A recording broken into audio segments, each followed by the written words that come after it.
संकेत पाठशाला में आपका हार्दिक स्वागत है। परमेश्वर का वचन जीवित, पवित्र एवं सामर्थी है। आशा है कि आज के वचन से आपको आत्मिक लाभ होगा। तो लीजिए, प्रस्तुत है ये संदेश। प्रिय श्रोता मित्र, आपको मेरा नमस्कार।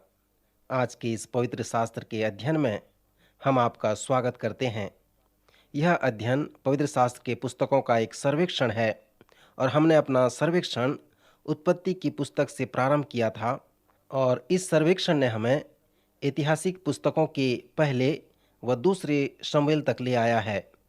शमूएल की पुस्तक में हमने दाऊद के विषय में देखा, जो परमेश्वर के मन के अनुसार व्यक्ति था और उसकी इच्छा थी कि बड़े उत्साह के साथ वह परमेश्वर की सभी इच्छा के अनुसार चले।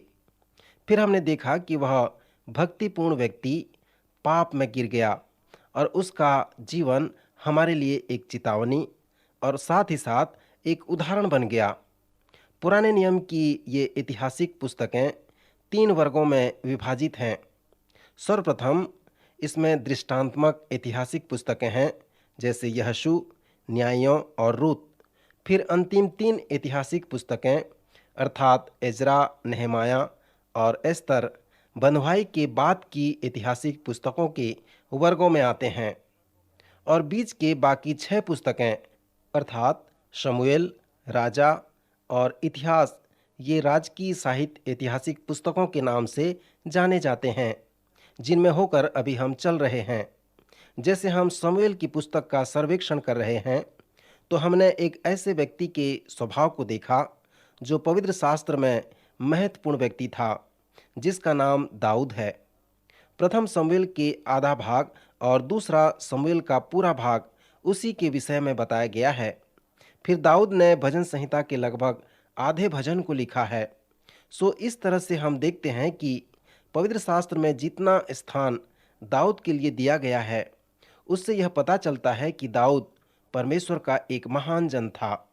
दाऊद के जीवन के विषय में हमने कुछ अध्ययनों को ध्यान किया और हमने देखा कि दाऊद कैसा चरवाहा था, कैसा संगीतज्ञ था, कैसा योद्धा था, कैसा लोकप्रिय था और कैसा राजा था। परंतु जब हमने दूसरे शमूएल के 11वें अध्याय पर मनन किया, तब हमने इस व्यक्ति के जीवन में एक अंधकार के अध्याय को देखा। दाऊद के जीवन संबंधित इस अंधकार के अध्याय के विषय में पवित्र शास्त्र स्पष्ट व विस्तृत रूप से बताती है।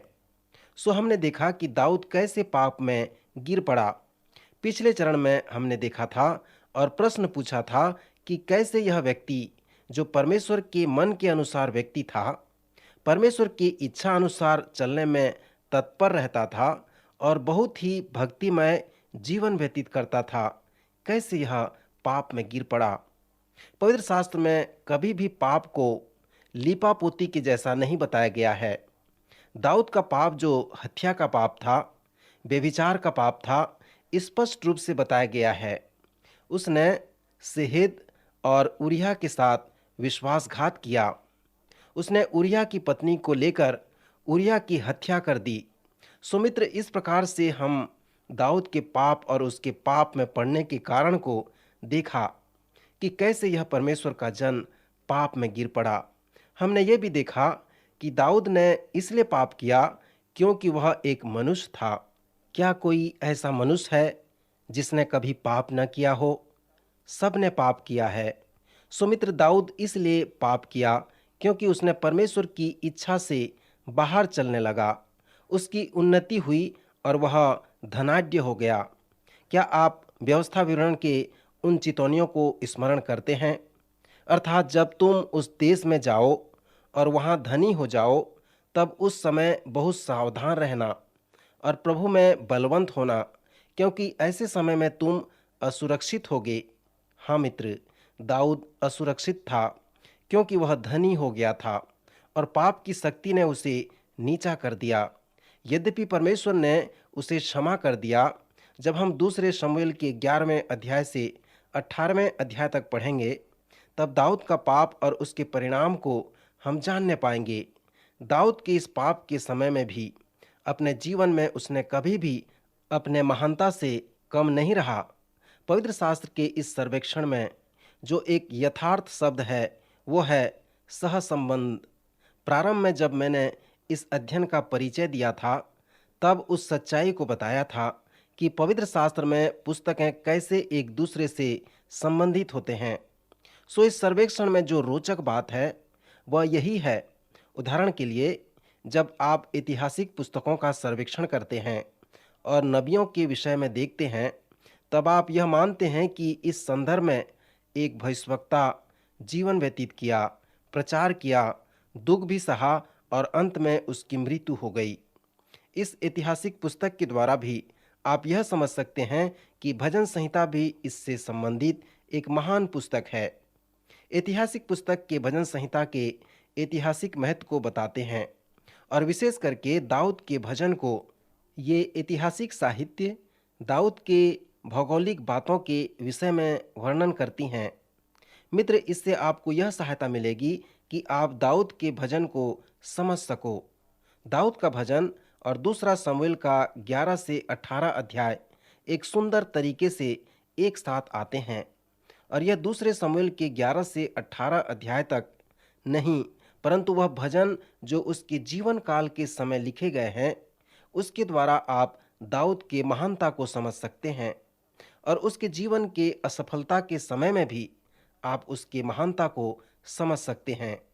जब आप भजन संहिता में आएंगे तो उसके जीवन काल में लिखे गए जो भजन हैं तो आप यह स्मरण करेंगे कि उसने अपने पाप को नहीं छुपाया और न ही अपने महानता को प्रकट किया।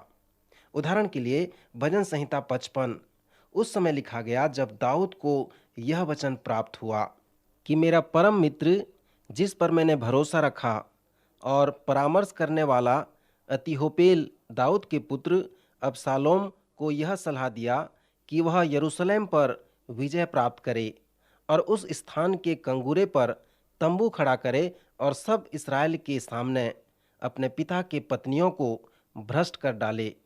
श्रोता मित्र, यदि आपका परम मित्र आपके पुत्र से कहे कि वह आपके पत्नी के साथ कुकर्म करे तो आप कैसे अनुभव करेंगे? सो ऐसी स्थिति में भजनकार दाऊद ने भजन 55 को लिखा।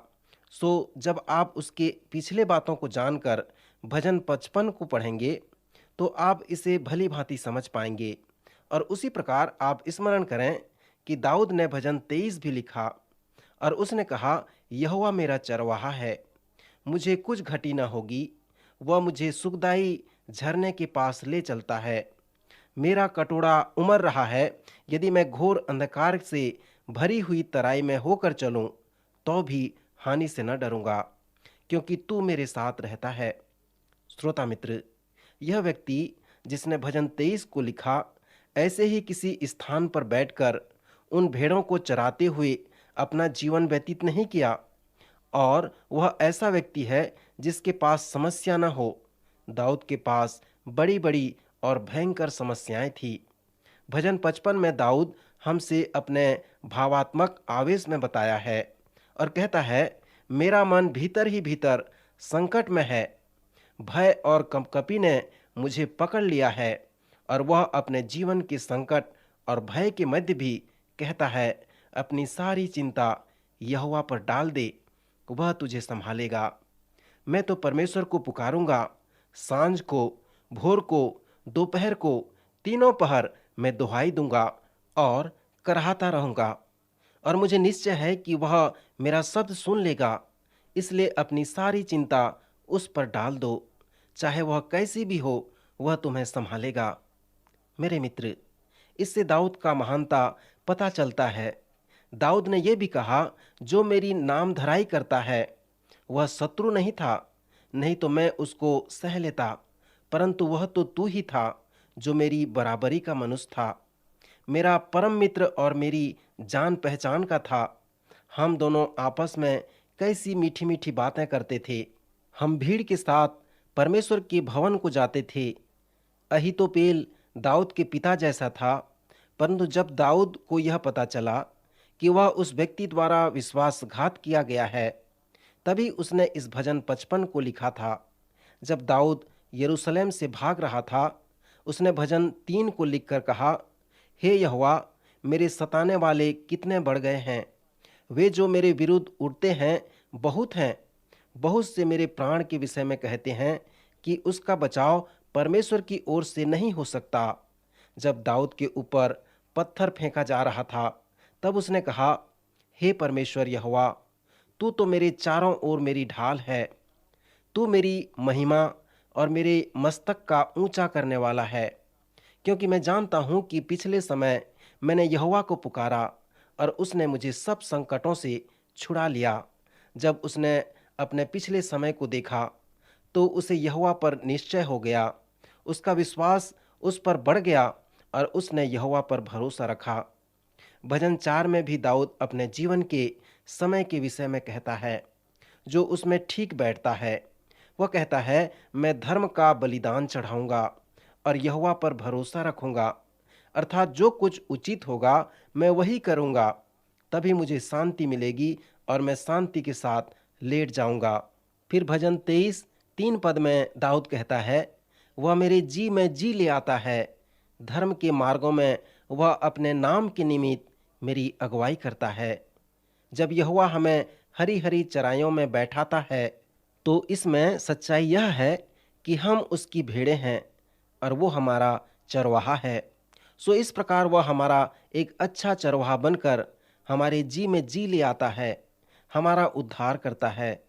जब आप धर्म के मार्ग में कुछ वर्षों से चलते हैं तो वह धर्म का मार्ग ही आपके जीवन में जी ले आएगा, और यही बात हम दाऊद के जीवन में होते हुए देखते हैं।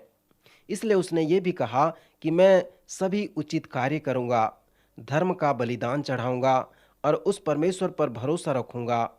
सो दाऊद अपने आप को परमेश्वर के हाथ सौंप देता है और कहता है, मैं धर्म के मार्ग में चला करूंगा। सो कई वर्ष तक उस मार्ग में चलने के पश्चात उसने उसमें अनुभव प्राप्त किया और सभी भले कार्य करने के लिए उसने परमेश्वर से अनुग्रह प्राप्त किया और परमेश्वर ने उसके जी में जी ले आया। दाऊद 40 वर्ष तक राजा रहा और पाप में पड़ने के पहले वह 16 वर्ष तक राज्य करता रहा, और पाप करने के पश्चात जब वह धर्म के मार्ग में चलने लगा तब परमेश्वर ने उसके जी में जी ले आया और फिर से परमेश्वर ने उसे सिंहासन में बैठाया। सो इस प्रकार 24 वर्ष तक वह इस्राएल का एक अच्छे राजा के रूप में जाना गया। जब दाऊद अपने आप का समर्पण कर दिया और धर्म के मार्ग में चलने लगा, अर्थात अपने पापों को मानकर उसने मन फिराया, तो परमेश्वर ने उसके पापों को क्षमा कर दिया। श्रोता, आप भी जब तक अपने पापों से पश्चाताप नहीं कर लेते, तब तक आप क्षमा के आनंद और आशीष का अनुभव नहीं प्राप्त कर सकते। ध्यान करें कि पवित्र शास्त्र में परमेश्वर का महान जन कैसे आत्मिक अनुभव प्राप्त किया। उसके अनुभव का वर्णन अलग अलग प्रकार का था और महान था, परंतु उनके अनुभव के परिणाम समान थे। इसलिए दाऊद भजन 32 में हमें अपने पाप से पश्चाताप और मन फिराव के परिणाम को बताता है। दाऊद ने इस प्रकार कहा, क्या ही धन्य है वह जिसका अपराध क्षमा किया गया और जिसका पाप ढांपा गया हो। क्या ही धन्य है वह मनुष्य जिसके अधर्म का यहोवा लेखा न ले। जब मैं चुप रहा तब दिन भर कहरते कहरते मेरी हड्डियां पिघल गईं, क्योंकि रात दिन मैं तेरे हाथ के नीचे दबा रहा और मेरी तरावट धूपकाल की सी झुर्राहट बनती गई। जब मैंने अपना पाप तुझ पर प्रकट किया और अपना अधर्म न छिपाया और कहा, मैं यहोवा के सामने अपने अपराधों को मान लूँगा, तब तूने मेरे अधर्म और पाप को क्षमा कर दिया। इस कारण हर एक भक्त तुझसे ऐसे समय में प्रार्थना करे जबकि तू मिल सकता है।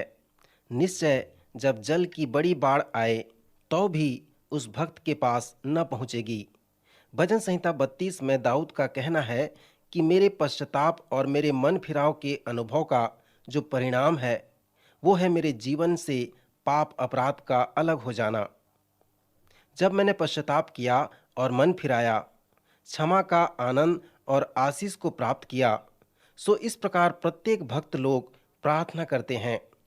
पवित्र शास्त्र में एक कोई भी वचन नहीं है जो इस प्रकार कहता हो कि भक्त लोग पाप नहीं करते। पाप के लिए जो चेतावनी है वो पहला कुरिन्थी 10वें अध्याय 12वें पद में मिलता है, जहाँ इस प्रकार कहा गया है, इसलिए जो समझता है कि मैं स्थिर हूँ वह चौकस रहे कि कहीं गिर न पड़े। दाऊद कहता है, जब मैं पश्चाताप करने में, मन फिराने में असफल हो जाता हूँ तो मैं शारीरिक तौर से बीमार पड़ जाता हूँ। मेरे हृदय और मेरे प्राण के अपराध मेरे शरीर को अस्वस्थ बना देते हैं। श्रोता, यदि आप भजन को गंभीरतापूर्वक अध्ययन करेंगे तो भजनकार यही बात कहता है। उसने कहा, जब मैं अपने पाप से पश्चाताप किया तब सब कुछ बदल गया। सो पश्चाताप का अर्थ यह है कि परमेश्वर के साथ सहमत हो जाना। इसलिए दाऊद अब कहता है, जब मैंने ऐसा किया तो मैंने एक बड़े आनंद, एक बड़ी खुशी और एक बड़े छुटकारे का अनुभव किया। इसलिए इस क्षमा के आनंद को प्राप्त करने के लिए हर एक व्यक्ति को प्रार्थना करनी चाहिए। मित्रवर, क्या आपने कभी इस प्रकार का प्रश्न अपने आप से पूछा है कि आप कैसे जानते हैं कि आपके पाप क्षमा हो गए हैं? किसी ने कहा है, आप इसलिए जानते हैं क्योंकि पवित्र शास्त्र बताता है और आप उस पर विश्वास करते हैं। परंतु यदि आप संदेह करते हैं कि क्या यहोवा मेरे अधर्म का लेखा लेगा या न लेगा, सो पवित्र शास्त्र के अनुसार हम विश्वास करते हैं कि हमारे पाप क्षमा हो गए हैं।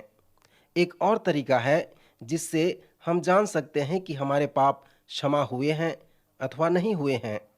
जब परमेश्वर आपके अपराध को आपके जीवन से निकाल देगा तो आप आनंद, खुशी व छुटकारे का अनुभव प्राप्त करेंगे और आप जानने पाएंगे कि परमेश्वर ने आपके पाप को क्षमा कर दिया है।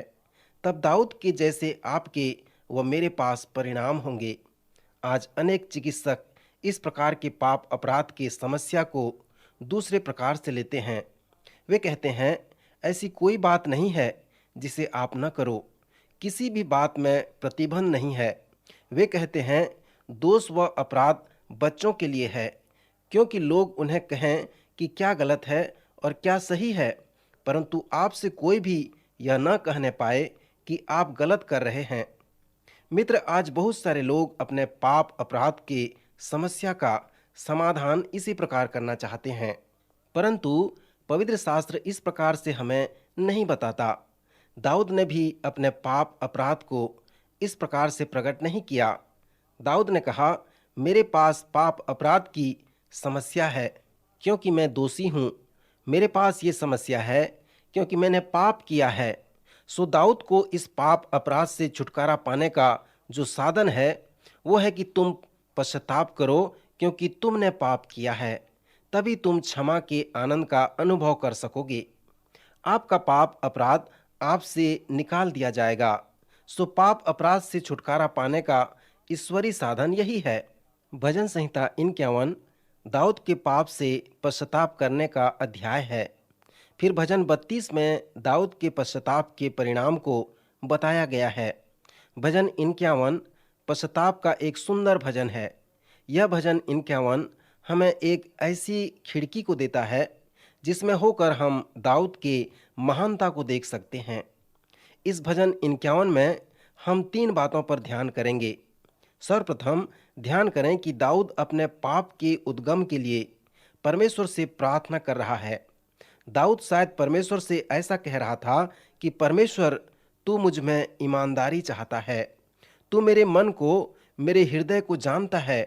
अब तू ही बता कि मेरे अंदर क्या है। तब परमेश्वर ने दाऊद को प्रकाशन देकर उत्तर दिया। तब दाऊद ने कहा, मुझे देख, मैं पापी हूँ, यह मेरी समस्या है। मैं हरदम पाप में ही रहा हूँ, पाप में ही बढ़ा हूँ। जब मैं जवान था तब से मैं पापी हूँ, और जब मैं बालक था तब से पापी हूँ। जब मैं पैदा हुआ तब से मैं पापी हूँ, और जब मैं अपनी माता के गर्भ में पड़ा तब से मैं पापी हूँ। सो हे परमेश्वर, यही मेरी समस्या है। मेरे व्यक्तित्व के जीवन का जो केंद्र है वो मेरा पाप है। जब परमेश्वर ने दाऊद को यह प्रकाशन दिया तो आप निवेदन पर ध्यान करें। इस क्षमा याचना के भजन में अनेक प्रकार के निवेदन हैं, परंतु 10वें पद पर ध्यान करें, जहाँ पर इस प्रकार है, हे परमेश्वर, मेरे अंदर शुद्ध मन उत्पन्न कर और मेरे भीतर स्थिर आत्मा नए सिरे से उत्पन्न कर। उत्पन्न शब्द जिसे इब्रानी में बारा कहते हैं, बारा का अर्थ है कि शून्य से किसी वस्तु का निर्माण करना। यह शब्द उत्पत्ति के पहले व दूसरे अध्याय में 3 बार आया है।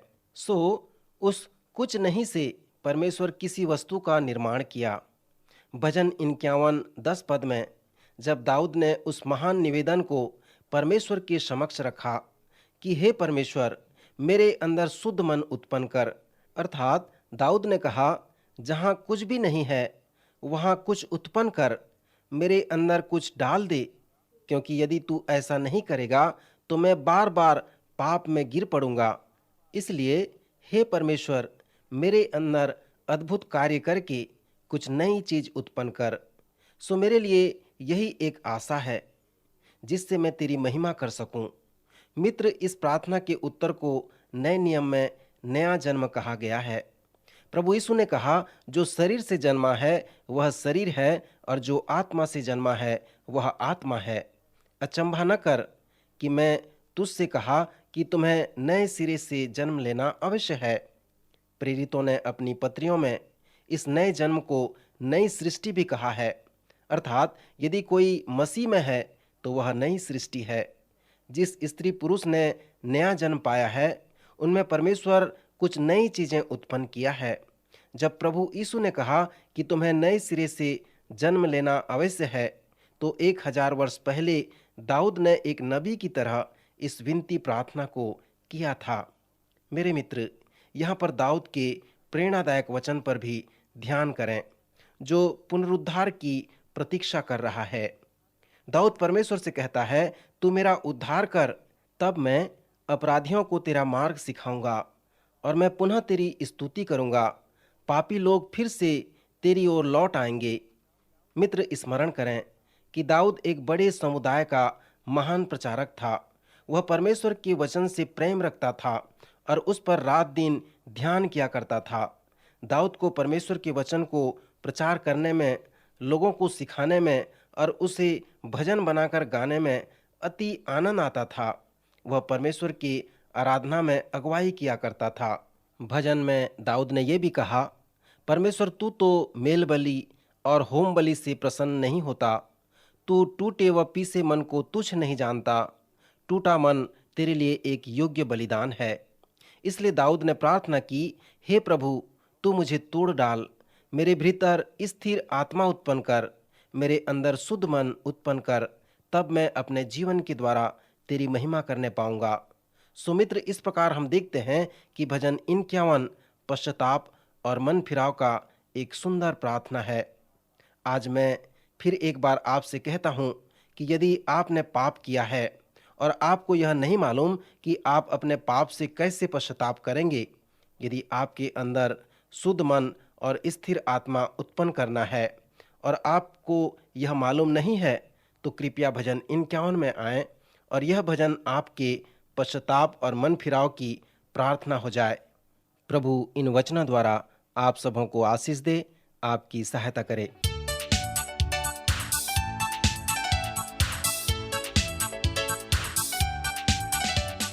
प्रिय श्रोताओ, अभी आप सुन रहे थे हमारा ये कार्यक्रम वेद पाठशाला। श्रोताओं, आपको ये जानकर खुशी होगी कि हमारे पास इस अध्ययन से संबंधित नोट्स उपलब्ध हैं, जिन्हें हम सभी श्रोताओं को निशुल्क भेजना चाहते हैं। यदि आप इसे प्राप्त करना चाहते हैं तो हमें इस पते पर लिखें। हमारा पता है कार्यक्रम Ved Pathshala, radio Vishwavani, post box number 317, Lucknow 226001, Uttar Pradesh. हमारा पता एक बार फिर सुन लीजिए। कार्यक्रम Ved Pathshala, radio Vishwavani, post box number 317, Lucknow 226001, Uttar Pradesh. और हाँ श्रोताओ, अब आप हमसे ईमेल के द्वारा भी संपर्क कर सकते हैं। हमारा ईमेल आईडी है hindiembassy@radiovv.org, hindiembassy@radiovv.org। और इसी के साथ हमारे आज के कार्यक्रम का समय समाप्त होता है। अगले कार्यक्रम में आपसे फिर भेंट होगी। तब तक के लिए आज्ञा दीजिए। नमस्कार।